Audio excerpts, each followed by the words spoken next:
Mr. Achal Malhotra, former ambassador, joining us on the broadcast. But before I come to you, sir, just want to go across to Abhishek Pallava, talking about the meetings that have taken place thus far.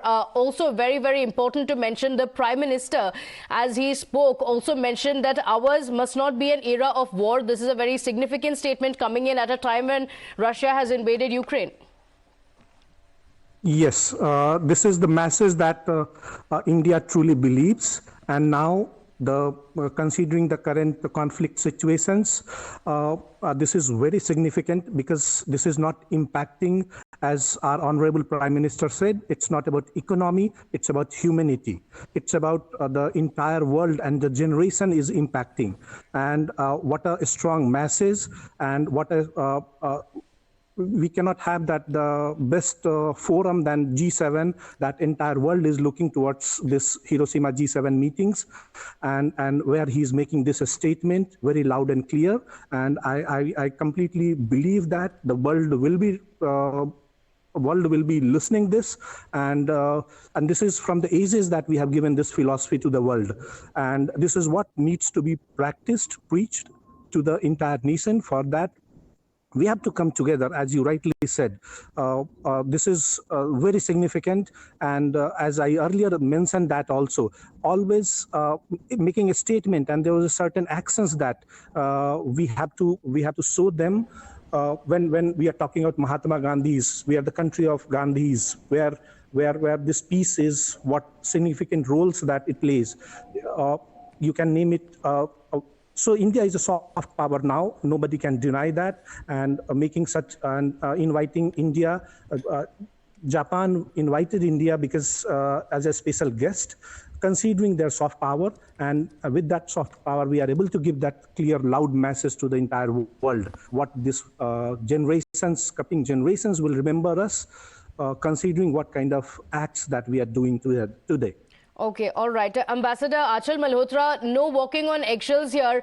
Every important topic that concerns the entire world has been discussed, whether it is the territorial aggression of China, whether it is cross-border terrorism that has been discussed, and of course, one of the topics that has been discussed previously as well is the Ukraine war.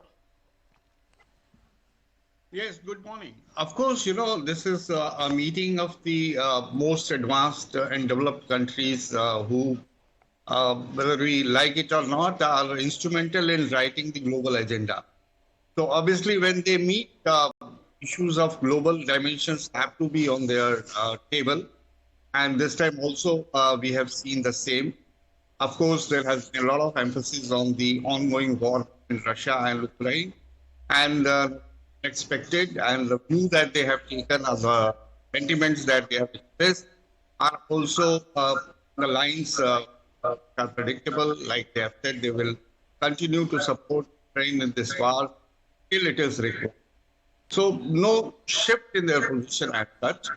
China, yes, I don't find China being named as such, but there are implied references to China when you talk about they will want all efforts made to use change the territories or acquire the territories by force or by coercive measures.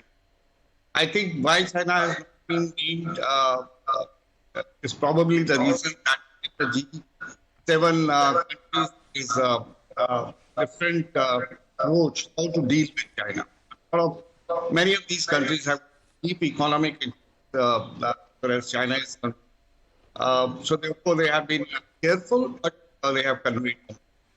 About the Pacific also, there is a reiteration about the global effort, free, open, inclusive, with freedom, rights, and navigation, etc., etc. And then there is a lot of things space has been able to the issues of disarmament, energy, and global fund development of infrastructure, and that also is essentially China's Belt and Road Initiative. To that Belt and Road Initiative, China has been able to take deep into small and developing countries with adverse impact on their economies and reflected in the debt price, etc., etc. To counter that, there is a destination on the path the G7 countries and the other countries to mobilize resources to help out those developing countries in the promoting the infrastructural development so that they don't fall into the trap of China again. Or there are no other countries fall into this. Yeah. As far as India is concerned, we were invited, so we attended G7 as a guest. So probably that extent, when the communique is drafted, the guests and the other countries don't have much room to play, but their views have to be taken into account. We are president of the G20 at this point of time, and we have talked about being building a bridge between G7 and G20, which G20 also has some very developing, fast emerging economies like India, Brazil, and others. In other words, we are talking about projecting the concerns of the global South, both at G7 and also at G20. Many issues that we are raising at G7 or G20 are primarily of the concerns of the developing countries, whether these pertain to climate finance, which is essential for mitigating, for the mitigating measures of the climate change, whether it is democratization of the global finance system under which developing countries which are being ignored by the Bretton Woods institutes like World Bank, IMF, they will get finances for their development projects, or whether it is reducing or narrowing the gap as far as the digital divide is concerned, because there are a lot of countries in the global south which have very few, very limited access to internet, which in turn is an impediment to growth in those countries. There are many other issues, of course, on disarmament. Our views are very clear, and we, as far as Russia-Ukraine war is concerned, I carefully heard what Prime Minister said, conveyed to Zelenskky. It's very important what Prime Minister said. He said that we are not looking at this as a political or a strategic issue, but it's an issue that pertains to humanity. It's human, because what is happening in Russia, in Ukraine, is having an adverse impact on many other countries, being reflected in terms of food security, in terms of energy. Yes.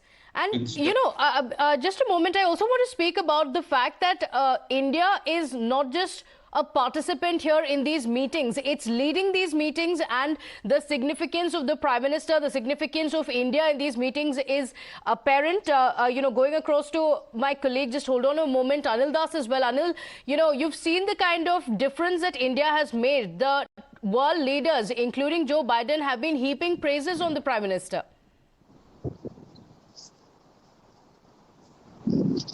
Hello. Yes. Yeah. I think the significant, although India is not part of G7, and the way things are happening, it looks like India is taking a lead, and it is as good as any of the G7 members. The response that is being given to India is as good as any of the G7 members, and not as a guest. Right. So this has a lot of significance for India-Japan relationships, and yeah. Okay, all right. Ambassador, the Prime Minister being seen as a change agent, the kind of praises that are coming in for the Prime Minister, of course, looking at the way the Indian economy is thriving at a challenging time like this because of the way the country has moved forward. Would you say that is the reason why India commands this kind of respect at the table? There are multiple reasons. In recent past, we have asserted on our strategic autonomy, and we have shown it to the rest of the world that we issues all the issues, we judge on the basis of merit, and we believe in strong partnerships, and that's why we have a comprehensive global strategic partnership with the United States of America, and a privileged strategic partnership with Russia and many other countries. But we don't believe in alliances. And so we have always tried to, even in the Quad, we have made efforts to underline the fact that Quad is not a military alliance, and we are not a part of any alliance per se. So the the manner in which we have been able to successfully underline our strategic autonomy is one. Of course, economy is very important because unless you offer all these developing countries in terms of economic gains, they are less likely to look at you. But our strong economy, our potential for absorbing investments, and also the fact that we, being the largest democracy in this region, they all look at us as a very, very reliable partner.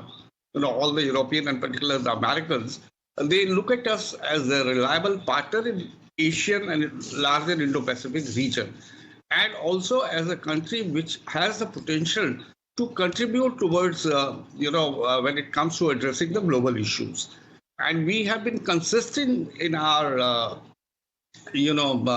policies and our approaches. And we have not been influenced, and we have shown our determination to, withstand pressures and, persuasions, even if you may put it. So the whole thing, the credit goes, of course, to our Prime Minister, who has led from the front and has earned a certain, a big degree of reputation for the country as a whole. So all these factors put together create a situation that has become inevitable to take into account points and views of India when it comes to addressing the global issue. Okay, all right.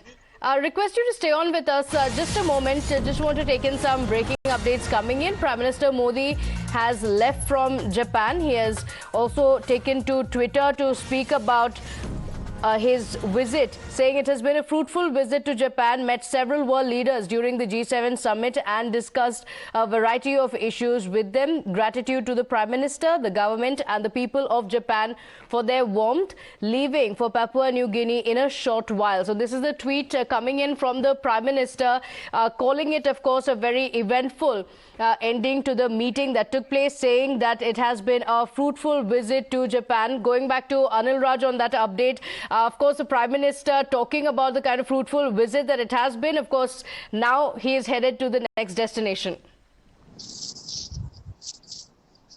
Thank you. Yeah, I just saw it from the news itself. He has left. Yeah, I think this will definitely leave a big mark in the Indian diaspora. I think yesterday also we have Indian diaspora receiving him, and every time he's here, there's a lot of energy, there's a lot of enthusiasm around the Indian diaspora, and not only that, not only around the Indian diaspora, even the Japanese. I've been here for 24 years, and I can see the difference between pre-Modi India-Japan relationship and post-Modi India-Japan relationship. So I think this would definitely enhance a lot of areas of relationship, especially this particular visit of his. One point that is closely related to what I'm working on is the UPI. He had proposed UPI, and I saw some news yesterday that one of the ministers wanted UPI and our system into Japan. Okay. And we are working closely on that, and we hope that we will be able to successfully bring in digital transactions has been one of the key factors that has worked for the Prime Minister, for the people of the country here in India as well.